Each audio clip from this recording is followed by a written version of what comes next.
folks. I had a really great day, Storm Chasers. Though I didn't win, it's a very ambiguous contest. Like I said, you show up, you fill out a worksheet, and by the time you pose, they already call a winner, and you don't know who the judges are, you don't know what they're looking for, but you go and you support a small town, and we all went to this little ice cream parlor and old-fashioned candy store, and then we all went out to eat, and it was kind of like the pinup round table.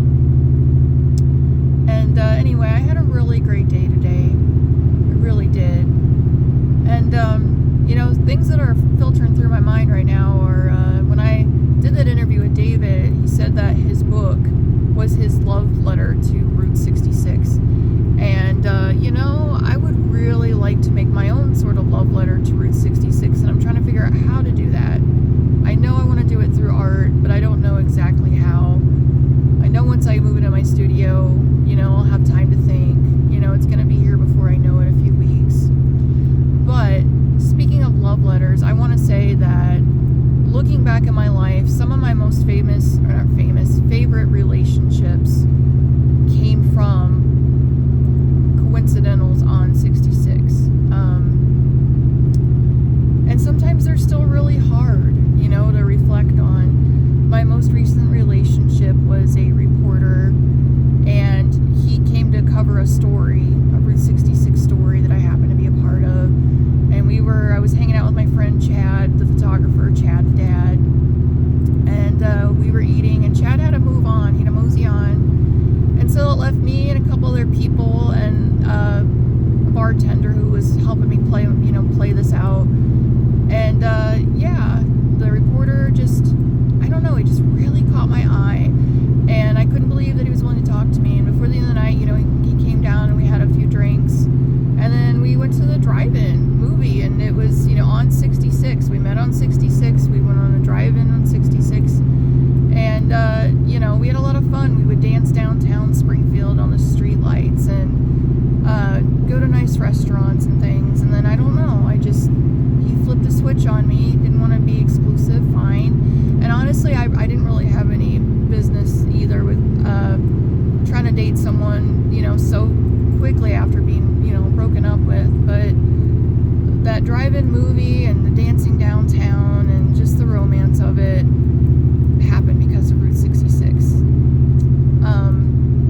Another which was really hard when I was on 66 downtown Bloomington was a man that I met at the Palm Cafe in the same town, a different place, and we were talking online, and we decided to meet up, and he was in theater, and we worked for the same company, different city, and I just thought it was the perfect setting. And I remember we went upstairs while we were waiting for our food to cook, and we were looking at some posters and things, and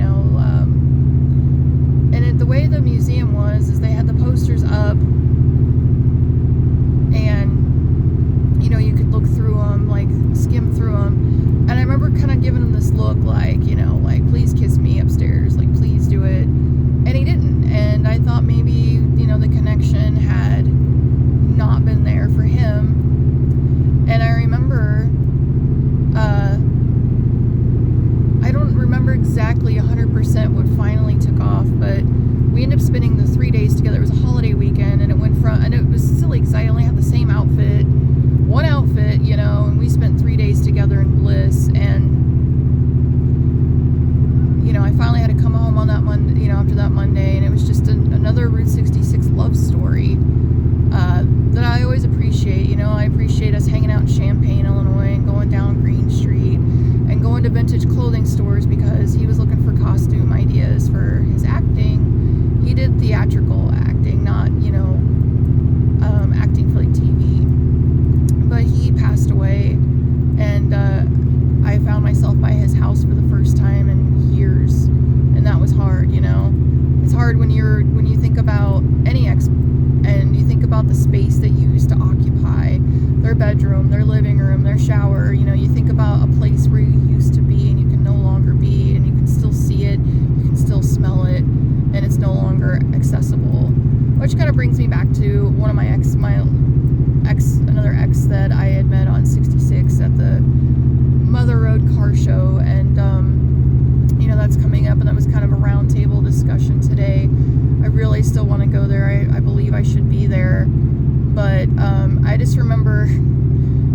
was so hot and I had a wig on, and you know, that's pretty commonplace in pinup, and it's like, well, what is this person gonna think? When is the appropriate time for me to take off my wig? And I remember it's just so hot and nasty out. I was dying to get a shower. I was still kind of very on early from my bariatric days, and everybody was going to Motorhead's, and I had no idea he even knew about Motorhead's restaurant. You know, it was pretty commonplace for us pinups, you know, but for him, I wasn't sure. You know, I didn't know he was in his car club, had shows there all the time. And I remember,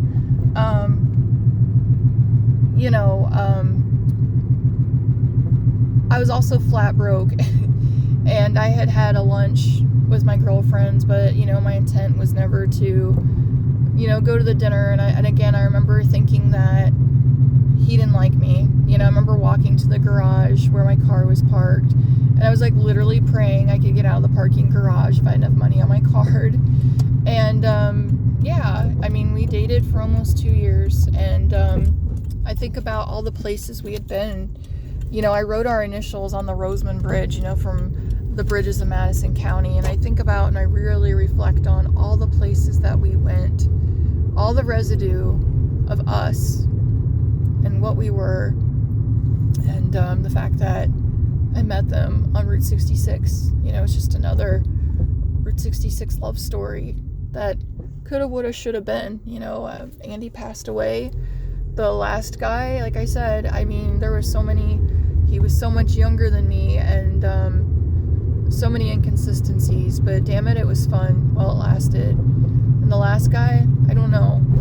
It's gonna take me a while to heal from that. To not hear a song, to not see something that makes me think of them, to not go up to a place that we had been to. It's gonna be hard, you know. But I think that I try to be fortunate that these love stories happened to me, that I got to experience them. You know, the whole saying, it's better to have loved than lost than never loved at all.